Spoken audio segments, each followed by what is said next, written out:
রোহিঙ্গাদের ফেরাতে সরকারের উদ্যোগ নেই, ফখরুল।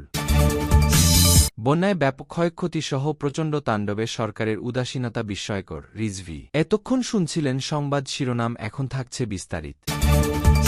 রোহিঙ্গাদের ফেরাতে সরকারের উদ্যোগ নেই, ফখরুল। রোহিঙ্গাদের নিজ দেশ মিয়ানমারে ফেরাতে আওয়ামী লীগ সরকারের কোনো কার্যকর উদ্যোগ নেই বলে মন্তব্য করেছেন বিএনপি মহাসচিব মির্জা ফখরুল ইসলাম আলমগীর। বুধবার রাতে বিশ্ব শরণার্থী দিবস উপলক্ষে এক বাণীতে তিনি এ অভিযোগ করে। বিএনপি মহাসচিব বলেন, বিশ্বব্যাপী বাংলাদেশের নাম জোরে সোরে আলোচিত হবে মূলত রোহিঙ্গা সংকটের কারণে। রোহিঙ্গা সংকটের সবচেয়ে বড় ভুক্তভোগী হচ্ছে বাংলাদেশ। বাংলাদেশ বিপুল রোহিঙ্গা শরণার্থীদেরকে আশ্রয় দিয়েছে। বাংলাদেশের জনগণ রোহিঙ্গাদের নানা ধরনের দুর্যোগ যেমন ক্ষুধা, আবাস, বিভিন্ন রোগের প্রাদুর্ভাব ইত্যাদি মোকাবিলায় অনন্য ভূমিকা পালন করে যাচ্ছে। অথচ তাদের নিজ দেশে ফেরাতে তাবেদার ডামি আওয়ামী সরকারের কোনো কার্যকর উদ্যোগ নেই। এদেরকে নাগরিক হিসেবে মর্যাদা দিয়ে নিজ দেশে প্রত্যাবাসনের জন্য মিয়ানমারকে বাধ্য করতে আন্তর্জাতিক সম্প্রদায়ের প্রতি আহ্বান জানাচ্ছি। মির্জা ফখরুল বলেন, বিএনপি আজ বিশ্ব শরণার্থী দিবসে বাংলাদেশে আশ্রয় নেয়া রোহিঙ্গাসহ বিশ্বের সকল শরণার্থীদের সংকট মোকাবিলায় এগিয়ে যেতে অঙ্গীকারাবদ্ধ। আমি বিশ্ব শরণার্থীদের প্রতি সমব্যথী এবং তাদের নিজ দেশে মাথা উঁচু করে ফেরার প্রত্যাশা করছি। মির্জা ফখরুল বলেন, ২০ জুন বিশ্ব শরণার্থী দিবসে আমি বিশ্বের সব শরণার্থীদের মানুষ হিসেবে বেঁচে থাকার লড়াইয়ের প্রতি আন্তরিক সংহতি জ্ঞাপন করছি। সহিংসতা এবং নিপীড়নের কারণে জোরপূর্বক বাস্তুচ্যুত প্রায় ১২ কোটি মানুষ মানবেতর জীবনযাপন করছে। জাতিসংঘ ক্রমবর্ধমান সংখ্যাটিকে বিশ্বের রাষ্ট্রসমূহের উপর ভয়ঙ্কর অভিযোগ হিসাবে চিহ্নিত করেছে। তিনি বলেন, বিশ্বব্যাপী জোরপূর্বক বাস্তুচ্যুতি আবার পূর্বের সব রেকর্ড ভেঙে দিয়েছে। পৃথিবীর দেশে দেশে উদ্বাস্তু সমস্যা আজও ভয়াবহ ও অমানবিক। বিশ্ব নাগরিকদের সহজাত কিছু অধিকার রয়েছে, যেমন মানুষ হিসেবে বেঁচে থাকার জন্য আশ্রয়, নিরাপত্তা এবং এক স্থান থেকে অন্য স্থানে যাওয়ার স্বাধীনতাসহ মানবিক মর্যাদা। বর্তমান সময়ে বিশ্বব্যাপী শরণার্থীদের সংখ্যা ক্রমবর্ধমানভাবে বৃদ্ধি পাচ্ছে, খুবই আতঙ্কজনক। শরণার্থীরাও বিভিন্ন দেশে ক্ষুধা ও বেকারত্বের তাড়নায় অপরাধের সঙ্গে জড়িত হওয়ার কারণে স্থানীয় সংস্কৃতির জন্য হুমকি হয়ে পড়ায় নতুন নতুন সংকটের সৃষ্টি হচ্ছে। বন্যায় ব্যাপক ক্ষয়ক্ষতিসহ প্রচণ্ড তাণ্ডবে সরকারের উদাসীনতা বিস্ময়কর, রিজভী। বিএনপির সিনিয়র যুগ্ম মহাসচিব অ্যাডভোকেট রুহুল কবির রিজভী বলেছেন, বৃহত্তর সিলেট অঞ্চলে যেন বন্যা ও ধ্বংস সমার্থক হয়ে উঠেছে। পাহাড়ি ঢল ও মেঘভাঙা বৃষ্টিপাতে সিলেট, সুনামগঞ্জ ও মৌলভীবাজার অঞ্চলে বন্যা ধ্বংসের তাণ্ডব চালাচ্ছে।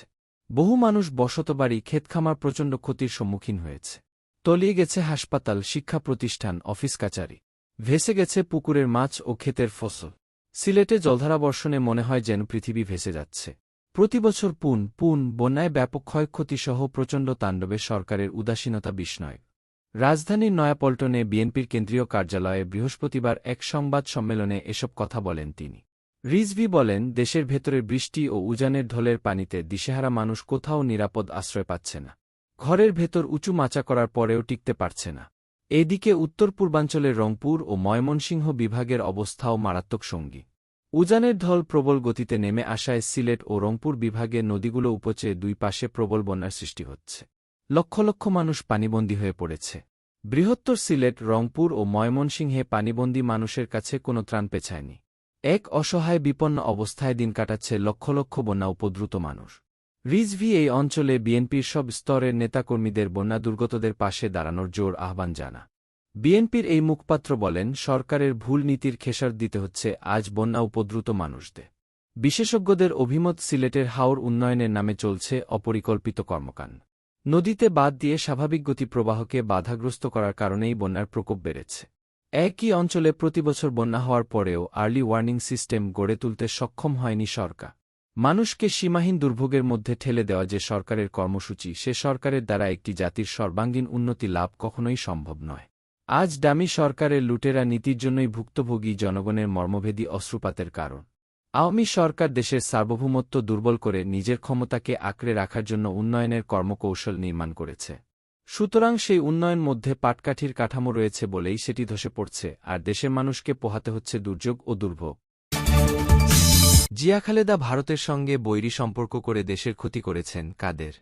জিয়াউর রহমান খালেদা জিয়া ভারতের সঙ্গে বৈরী সম্পর্ক তৈরি করেছিলেন বলে দাবি করেছেন আওয়ামী লীগ সাধারণ সম্পাদক এবং সড়ক পরিবহন ও সেতুমন্ত্রী ওবায়দুল কাদের। তিনি বলেন, ভারতের সঙ্গে বৈরিতা সৃষ্টি করেছিলেন জেনারেল জিয়া। আর খালেদা জিয়া ভারতে গিয়ে গঙ্গার পানি চুক্তির কথা বলতেই ভুলে গিয়েছিলেন। তারা ভারতের সঙ্গে বৈরী সম্পর্ক তৈরি করে বাংলাদেশের ক্ষতি করেছিল। কিন্তু আমরা ক্ষতি করতে চাই না, আমরা বন্ধুত্বপূর্ণ, ভারসাম্যমূলক ও সম্মানজনক পারস্পরিক কূটনীতিক চাই। এই সম্পর্ক আমাদের জাতীয় স্বার্থে। আমরা জাতীয় স্বার্থ বিকিয়ে দিয়ে কারও সঙ্গে সম্পর্ক করি না। রাজধানীর ২৩ বঙ্গবন্ধু এভিনিউ দলের কেন্দ্রীয় কার্যালয়ে আওয়ামী লীগ নেতাদের সঙ্গে মহানগর উত্তর দক্ষিণ সহযোগী এবং ভ্রাতৃপ্রতিম সংগঠনের সঙ্গে এক যৌথ সভায় তিনি বৃহস্পতিবার এসব কথা বলে।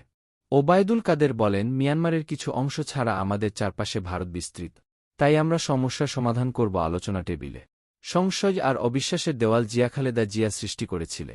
এই দেওয়াল প্রধানমন্ত্রী শেখ হাসিনা ও ভারতের প্রধানমন্ত্রী নরেন্দ্র মোদী ভেঙে দিয়েছে। আমরা আর ২১ বছর আগে ফিরে যেতে চাই না।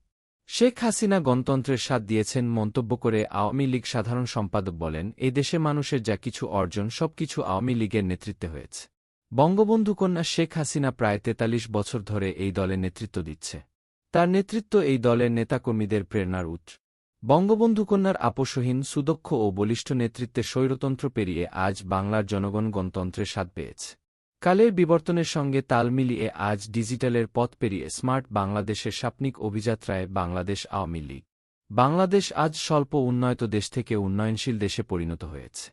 তিনি বলেন, আওয়ামী লীগ একটি ঐতিহাসিক রাজনৈতিক দল। ঐতিহ্যবাহী এ রাজনৈতিক দলের ৭৫তম প্রতিষ্ঠাবার্ষিকী প্লাটিনাম জয়ন্তী উপলক্ষে ১০ দফা কর্মসূচি আমরা হাতে নিয়েছি। ঐতিহাসিক সোহরাওয়ার্দী উদ্যানে সমাবেশ।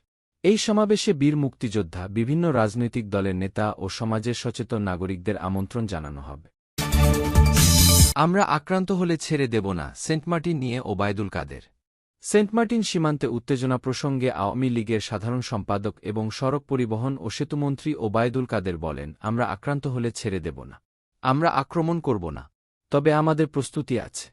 শনিবার দুপুরে রাজধানীর ধানমন্ডিতে আওয়ামী লীগ সভাপতির রাজনৈতিক কার্যালয়ে এক ব্রিফিংয়ে তিনি এসব কথা বলে।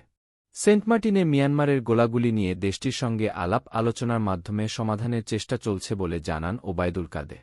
তিনি বলেন, যুদ্ধকে পরিহার করে আলোচনার মাধ্যমে সমাধানের চেষ্টা চলছে এবং চলবে। তবে আক্রান্ত হলে জবাব দেওয়া হবে। সড়ক পরিবহন ও সেতুমন্ত্রী বলেন, আমাদের প্রতিবেশী দেশ মিয়ানমারে অভ্যন্তরীণ কিছু সংকট আছে। তাদের ৫-৪টি নৃতাত্ত্বিক গোষ্ঠী রয়েছে।